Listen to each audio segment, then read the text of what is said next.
Hello, my name is Kirioth, Herald of Nergal, an actual human plague bearer still, and today we're going to talk about something that's very on message for the current intro, given that I am racked with pneumonia, and that is the faction focus for Chaos Daemons. Oh yes, so the Chaos Daemons are going to be the first Codex of 2018, the first Codex of the new year, and I'll be honest, I'm kind of excited for this, and I'm excited for this for a weird reason, in that I've never faced a demon army on the tabletop. It's just never happened. I've never come across one.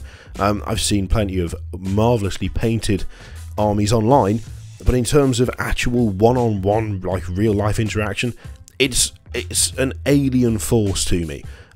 Which, actually saying that sounds weird, saying it's an alien force because it's a demonic force, because there are actual alien forces, but you get what I mean. It's outside of my sphere of experience, so whenever I see stuff like this, when it's something I'm not familiar with, I kind of look forward to the faction focuses even more, because I'm like, okay, well, this is going to be all new to me, so it's going to be extra fun.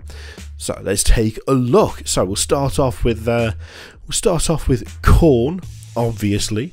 And there's going to be a little interesting change, a kind of nice twist on the old way of doing demons, and that is that there's going to be a new kind of detachment-wide special rule for Chaos Demons in the new Codex, which is, I believe it's referred to as a Loci. Yes, so if you focus yourself and commit yourself to a specific dark god, you'll receive special rewards in the form of demonic Loci. I think it's Loci. Loci? Demonic LOCI are powerful aura abilities gained by the characters in your army. Excitingly, they say, unlike previous editions, these Loci affect every single demon unit in your detachment, including your greater demons. That's pretty big. That is a massive, like, kind of army-wide buff then, if you focus down and only use units for one single god instead of having a mixed army. So let's have a look and see what each chaos god can expect to see from their Loci. I'm sure it's Loci. It's really bugging me now. What if it's not that? I'm just going to soldier on. I could stop and check it, but you know, we are nothing if not cavalier of attitude on this YouTube channel, so so let's just carry on. So Khorne, funnily enough, get the Locus of Rage. You're shocked, I can tell. Yes, I can see it in your eyes. The Locus of Rage is one of the simplest in the Demons Codex, but it's doubtless very effective. After all, the last thing you want when playing a Khornate force is to miss a key charge. Khorne, Locus of Rage. The demons of Khorne perceive everything through a red mist of undiluted rage. So basically me. They cannot wait to spill blood, and so surge across the battlefield to get to grips with their foes as quickly as possible, so that the slaughter can begin in earnest. Excellent. You can re-roll charge rolls for Khorne demon units that are within 6 inches of a friendly model with the Locus of Rage in the charge phase. I mean, it's simple, it's to the point, it's not particularly exciting, but it's a re-roll for charge rolls, which is kind of exactly what you'd expect from Khorne. I mean, short of some sort of extra attack or +1 strength kind of thing, re-rolling charges for Khorne absolutely makes sense. As I say, it's not particularly inventive. It's not exactly up there with, oh wow, that is quite the evolution, but it fits perfectly well, and in a melee-focused army, you're never ever really going to complain about being able to re-roll charges. So that's nice. Now, it does, of course, specify that are within 6 inches of a friendly model with the Locus of Rage. Given that this applies to characters and so on, that actually isn't going to be too much of a big deal, I don't think. I think it's going to be a bit more widespread than it first looks. So that side of things, I don't think there's too much cause to worry about not enough units getting it, because I think enough units will get it. Let's shift on then to Ceej, and the Locus of Trickery is an appropriately devious ability that can, with a lucky roll, make your units much harder to hit.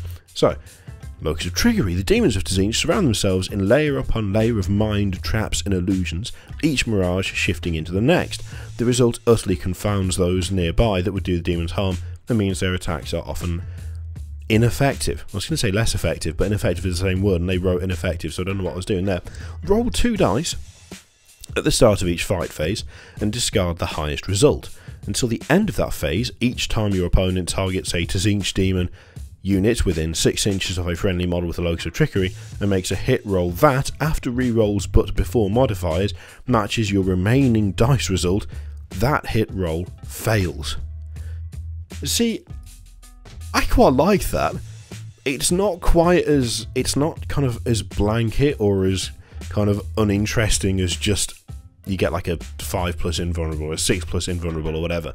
That's kind of funky. That's got a nice little twist to it. That feels very Tzeentch, because it keeps that random element, and yet, I mean, depending on what forces you fight, that actually is kind of fun. That's kind of cool, and it doesn't seem like it's going to be horrendously ineffective. I mean, as they point out in practice, as long as you don't roll a 1, you'll find yourself ignoring a healthy portion of hit rolls. I quite like that. I do quite like that, and especially if you roll something like a 3 or a 4, that's going to be very annoying for a lot of people. So yeah, that is a nice kind of twist on an otherwise not that interesting ability, and it adds a very nice kind of just as planned feel to it. So I'm all in favour of that one. I quite like that one. It's tasty, and yet hopefully fairly effective. Then we have the Locus of Virulence for Nergal, and provides helpful offensive bonuses. So Nergal, Locus of Virulence, the demons of Nergal are surrounded by an aura of pestilence and disease.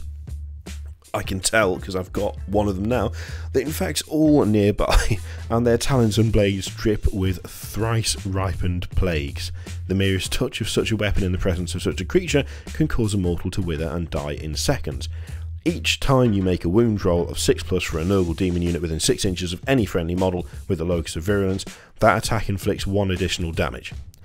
That's quite nice. Again, I quite like that, although I have to admit that the playing up the kind of virulence and, I guess, death side of Nergal feels a little bit strange, because that angle is kind of already covered by Khorne. I have to admit, I was kind of expecting something in the more in the vein of survivability or resilience than anything else. But, I mean, Nergal demons are, as they point out actually in the article, tremendously durable, and that plague bearers can lack a bit of offensive punch. So I guess actually switching it up a little bit and emphasising the plague and sickness side of things instead of the resilience does make sense, especially since Nergal is already pretty kind of tough. So yeah, no, I'm happy with that. I'm happy with that one personally. And also, whoever, I can't remember the name of the dude that we talked about, kind of the new Nergal demon molds that we might see in 2018. I think all of which turned out to be correct now, because there is the mention of the debut of Horticulus Slimex in the 41st millennium. So yes, a snail riding dude is on his way, which I quite like. That model's grown on me a lot. I really do like it now.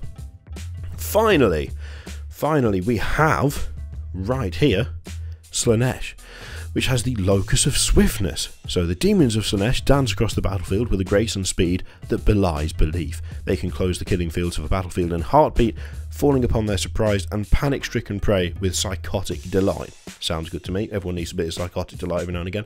All Slaanesh demon units within 6 inches of a friendly model with the Locus of Swiftness in the charge phase can declare a charge, even if they advanced in their movement phase.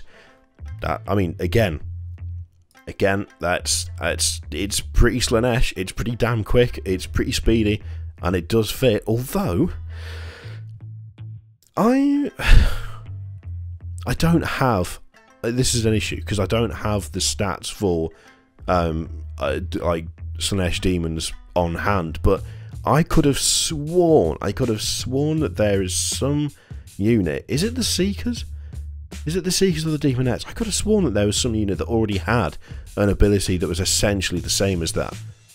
Maybe I'm off my face. If you know the answer to that one, then let me know in the comments. But something in the back of my head is just sort of ticking, saying that there's something that Slaanesh already has that is similar to that.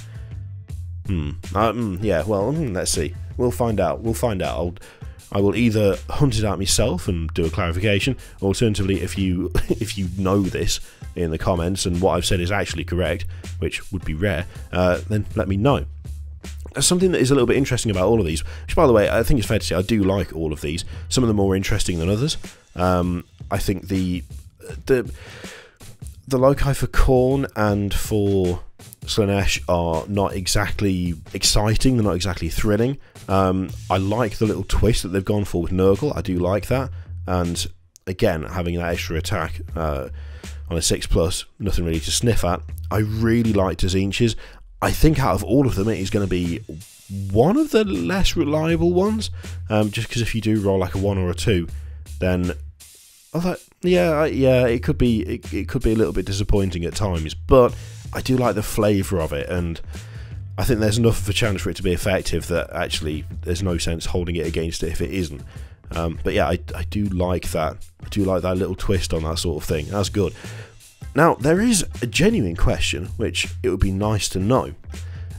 When it comes to focusing down and going specifically into, you know, one god and one army for this stuff, so you only go for Khorne, only go for Nergal units, etc. I would be interested to know how these different loci actually interact with other armies. I mean, it does specify on each one of them that it's within 6 inches of a friendly model with the Locus of Swiftness, for instance. It does also specify that it's Slaanesh demon units. Now, I don't have the Death Guard Codex, so I can't check it, but are Nergal possessed classed as Nergal demons, or are they just classed as demons? Is Slaanesh demon going to be a full-on keyword? Is it a faction keyword? Is it just a standard keyword? I'll be interested to know how this stuff interacts with other armies specifically. Also, I think it's fair to say that whilst you are getting rewarded for drilling down and only taking, you know, units from one particular god, I'm not really seeing anything in there that is saying that you can't just take like multiple detachments. So is there anything that would prevent you, for instance, from taking a Khorne detachment and a Nergal detachment? So you've got two technically separate detachments which are drilled down and focused, so you've only got Khorne units in one, only got Nergal units in the other, and so you do get access to these loci. I'm not seeing anything that suggests you can't do that, so whilst it is in a way a little restrictive, I don't think it's really restrictive. I think you could still mess about with it, and I think you could still have an interesting mix on the tabletop while still getting those bonuses, just because I'm not really seeing anything that suggests that you can't do that. Obviously, if they're all in the same detachment, if you've got a bunch of Plague Bearers and a bunch of Bloodletters in the same detachment, you won't be able to have that. But with the way that 8th is structured, surely having two separate detachments is okay. Be interesting. It's an interesting thing to think about. It's an interesting thing to think about. It'd be interesting to see if there's any sort of clarification, or whether that is just something that is allowed, it's expected, and people are going to do it. So yeah, a couple of questions that we've come away with there. So the first, of course, being, am I misremembering, or does Slaanesh already have access to something similar to the movement after the charge after advancing in movement phase, or am I off my face? The other one being, how will it affect other units from other armies? So if you go for a pure Nergal army and you've got them allied with Death Guard, could the Death Guard benefit from it?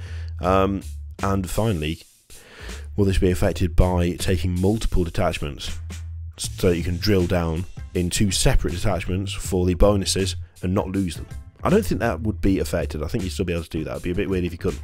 Anyway, that is the faction focus for Chaos Demons, which I know probably seems a bit short, but they have pointed out that they will do detailed previews for each individual Chaos God in the new year, so we can come back and have a look at those. Should be quality.